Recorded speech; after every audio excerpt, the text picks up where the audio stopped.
প্রকৃতি যে কখনো কারো উপর অবিচার করে না তার একটা জ্বলন্ত উদাহরণ সেটা হচ্ছে আজকে মানব জমিন পত্রিকা একটা রিপোর্ট করছে আমি আর আওয়ামী লীগের রাজনীতি করব না। আওয়ামী লীগ থেকে পদত্যাগের ঘোষণা দিলেন সাবেক শিল্প প্রতিমন্ত্রী কামাল আহমেদ মজুমদার।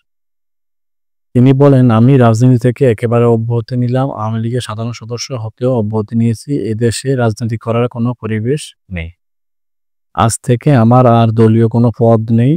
সোমবার ঢাকা মেট্রোপলিটন ম্যাজিস্ট্রেট আদালত প্রাঙ্গণে এসব কথা বলেন তিনি।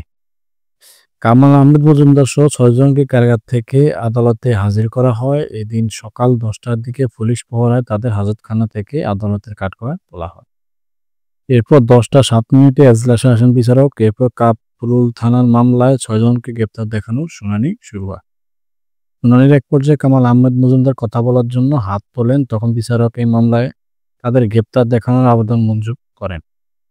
পরে বিচারক তাকে কথা বলার অনুমতি দেন। তখন কামাল আহমেদ মজুমদার আক্ষেপ করে বলেন, আমার ৭৬ বছর বয়স, আমার চোখে সমস্যা, ৭০% নষ্ট হয়ে গেছে, আমার পরিবার সম্পর্কে কোনো খোঁজ খবর নিতে পারছি না, আমি মৃত্যুর আগ পর্যন্ত আওয়ামী লীগের রাজনীতি করব না, রাজনীতি থেকে ইস্তফা দিলাম, আমি আওয়ামী লীগের কোনো পদে নেই, এখন থেকে প্রাথমিক সদস্য পদ থেকেও পদত্যাগ করলাম। একের পর এক মামলা দেওয়া হচ্ছে, এই বয়সে আমার উপরে জুলুম চালানো হচ্ছে, আল্লাহকে ডাক দেওয়া ছাড়া কোনো উপায় নেই। এজন্য আমি আপনার কাছে অনুরোধ করছি ডায়াবেটিসের ওষুধ, ডায়াবেটিস মাপার ডিজিটাল যন্ত্র এবং ডিজিটাল কোরআন শরীফ দেওয়া হোক। আমাদের দেশে ফেসবুকে বেশ ভাইরাল একটা ভিডিও ছিল যে আমি জানি না, সম্ভবত চট্টগ্রাম মহানগর জামায়াতে ইসলামের সভাপতি বা এরকম কিছু একজন, উনি শেখ হাসিনা ক্ষমতা থাকাকালীন সময়ে উনি একবার ওনার একটা ভিডিও ভাইরাল হয় যে উনি আদালতে জজের কাছে তার দুঃখের এবং কষ্টের কথাগুলো বলতেছিলেন যে তার এত বয়স, এই বয়সে তাকে মিথ্যা মামলা দিয়ে বারবার গ্রেপ্তার দেখানো হয় এবং বিভিন্ন ধরনের অসুবিধার কথা তিনি বললেন তখন। এই ভিডিওটা অনেক বেশি ভাইরাল হয়েছিল।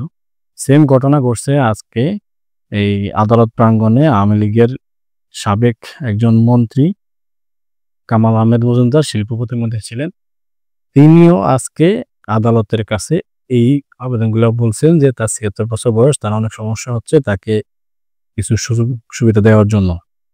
এখন কথা যেটা সেটা হচ্ছে প্রকৃতি কখনো কারো উপরে অবিচার করে না। আপনার যেটা পাওনা, আপনার যেটা প্রাপ্য সেটা আপনাকে প্রকৃতি সবসময় বুঝিয়ে দেবে।